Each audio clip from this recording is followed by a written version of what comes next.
ভারতীয়দের তুলনায় ইসরায়েলিরা কত ধনী বলুন তো? চমকে দেবে ডেইলি ইনকাম, শিওর।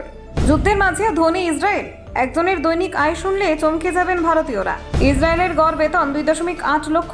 ভারতের সঙ্গে আয়ের ফারাক ঠিক কতটা জানেন? যুদ্ধ বিধ্বস্ত পরিস্থিতি, তবু অর্থনীতিতে শক্তিশালী ইসরায়েল। কারণটা কি? দিনে 9,000 আয়। সাধারণ ইসরায়েলির আয় শুনে চোখ কপালে উঠছে অনেকের। ভারত বনাম ইসরায়েল, সাধারণ মানুষের আয় ও জীবনযাত্রায় কতটা পার্থক্য?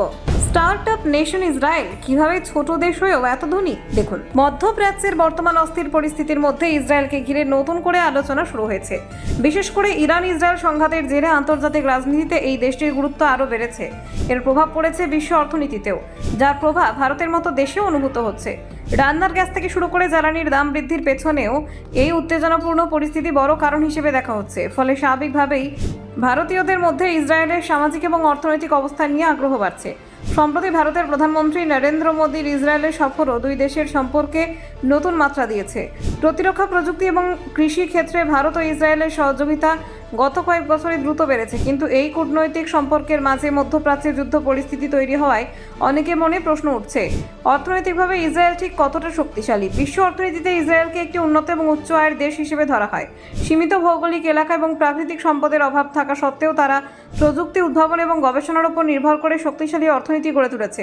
তাই অনেকেই জানতে চান, সাধারণ ইসরায়েলি নাগরিকের আয় ঠিক কতটা এবং তাদের জীবনযাত্রার মান কেমন। পরিসংখ্যান অনুযায়ী ইসরায়েলে একজন গড় কর্মচারীর মাসিক আয় ভারতীয় মুদ্রায় প্রায় 2.7 থেকে 2.8 লাখ টাকার কাছাকাছি। অর্থাৎ দৈনিক হিসেবে করলে দেখা যাবে একজন কর্মীর গড় আয় প্রায় 9,000 টাকার মতো। অবশ্যই এটি একটি গড় হিসেব, কারণ পেশা ও শিল্পক্ষেত্রে অনুযায়ী এই আয়ের পরিমাণ অনেক বেশি বা কম হতে পারে। বিশেষ করে প্রযুক্তি, সাইবার নিরাপত্তা এবং প্রতিরক্ষা শিল্পে কাজ করা ব্যক্তিদের আয় অনেক বেশি। ইসরায়েলের বহু মানুষ উচ্চ দক্ষতা সম্পন্ন কাজের সঙ্গে যুক্ত, ফলে তাদের আয়ের পরিমাণ সাধারণ পরিষেবা খাতের কর্মীদের তুলনায় অনেক বেশি হয়ে থাকে। অন্যদিকে ভারতের চিত্রটি অনেকটাই ভিন্ন। বিশাল জনসংখ্যা এবং অর্থনৈতিক বৈচিত্র্যের কারণে ভারতে আয়ের পরিমাণ এক অঞ্চল থেকে অন্য অঞ্চলে অনেকটাই পরিবর্তিত হয়। সাধারণভাবে দেশে গড় মাসিক বেতন 15,000 থেকে 30,000 টাকার মধ্যে সীমাবদ্ধ থাকে। যদিও বেঙ্গালুরু, মুম্বাই বা দিল্লির মতো বড় শহরে কর্পোরেট এবং প্রযুক্তি খাতে কর্মরতদের বেতন অনেক বেশি, তবু জাতীয় গড়ের হিসেবে ভারতের আয় ইসরায়েলের তুলনায় অনেকটাই কম। এই কারণেই মাথাপিছু আয়ের দিক থেকেও দুই দেশের মধ্যে বড় পার্থক্য দেখা যায়। আন্তর্জাতিক অর্থনৈতিক মানদণ্ড অনুযায়ী ইসরায়েলকে একটি উচ্চ আয়ের অর্থনীতি হিসেবে বিবেচনা করা হয়। অপরদিকে ভারত এখনও মধ্যম আয়ের দেশের তালিকায় রয়েছে। এর অর্থ হলো, গড় নাগরিকের আয় এবং জীবনযাত্রার মানের ক্ষেত্রে দুই দেশের মধ্যে এখনও বড় ব্যবধান রয়েছে। তবে বেশি আয় মানে যে সঞ্চয় বেশি এমনটা নয়, কারণ ইসরায়েলে জীবনযাত্রার খরচ অত্যন্ত বেশি।